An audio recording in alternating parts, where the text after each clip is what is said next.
honeybee is the most important pollinator on the planet. So therefore, its impact on human survival is so great that we have to look after our honeybees. And if we look at our food security and food supply, 1 in 3 mouthfuls that we eat is attributed to honeybees, and 65% of agriculture is dependent on honeybees one way or another. It's a not negotiable space. As a third-generation beekeeper, Ian Kane knows bees are the secret workers behind our billion-dollar food industry and reducing our carbon footprint. But a big-name bloodsucker is looming on the horizon.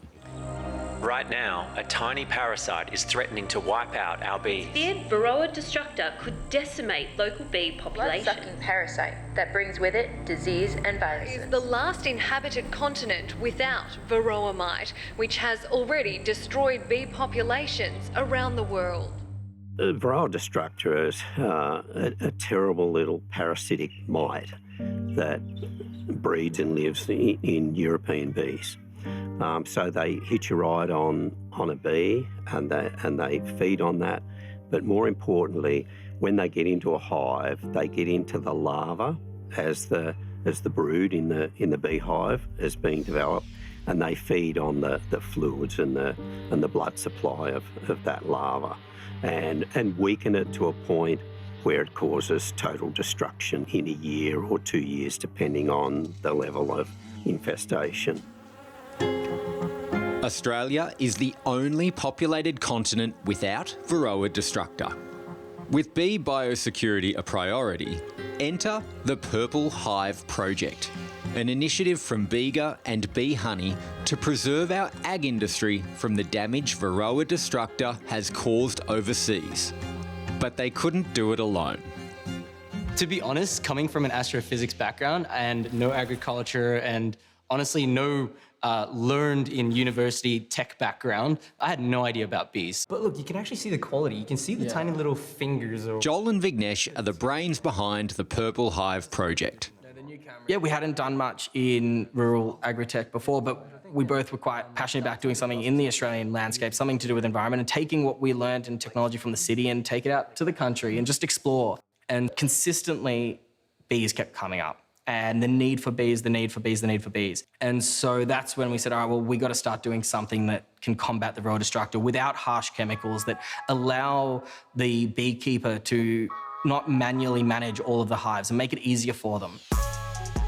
Along with software giant Zalient, they developed a solar-powered device to add to existing hives, using 360-degree cameras to observe every bee entering the hive. Powerful AI algorithms catch any unwelcome guests. The way AI works is it's a bit like a child. And this is to really make it simple. You give a child a picture book with 1,000 pictures of a zebra, and then you show it a horse, and it'll say, oh, that's a weird-looking zebra, but it kind of looks like a zebra. You then give it a picture book of 1,000 zebras and 1,000 horses. And it's kind of going to know that's a zebra because it's got the stripes and that's the shape. And although it kind of looks like a horse, it isn't a horse.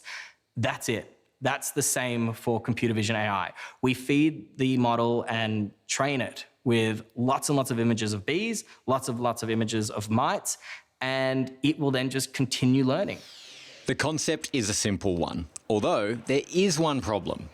Australia doesn't have Varroa, so if we were going to do any testing, what do? How do we get that picture book? How do we get that picture book? So one of the first things that we did was we had 3D printed mites, and we actually stuck them with nail polish on a bee, and then actually took pictures of that to just get an initial data set and actually train the AI and actually figure out how well are we going to be able to do this. And that came out pretty well. Yep. And then after that, we had to send it to New Zealand, and then actually, because they have Varroa and we don't, right? So the testing was done there. We got more data sets there, but we've gotten it down to a point where I think we're pretty confident in what we're doing now.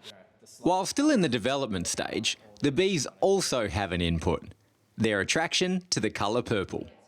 Yeah, the shape was designed like a bee honeycomb, and the purple as well. Bees are particularly drawn to it. They can see much better into the ultraviolet spectrum, and so this just allowed them to navigate home a lot better.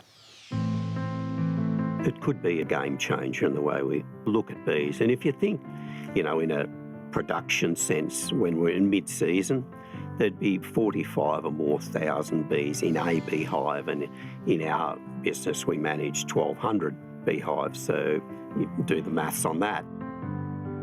The greatest challenge here is we need to be going incredibly quick to photograph all these bees without any blurriness or distortion as they're flapping their wings to get into the hive. And so it's dozens of frames per second.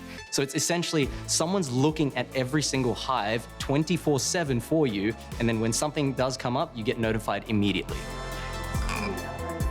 It's the food security for our nation, and what that means. It means for our grandchildren, future generations, this project is incredibly important, and that's where I'm so grateful.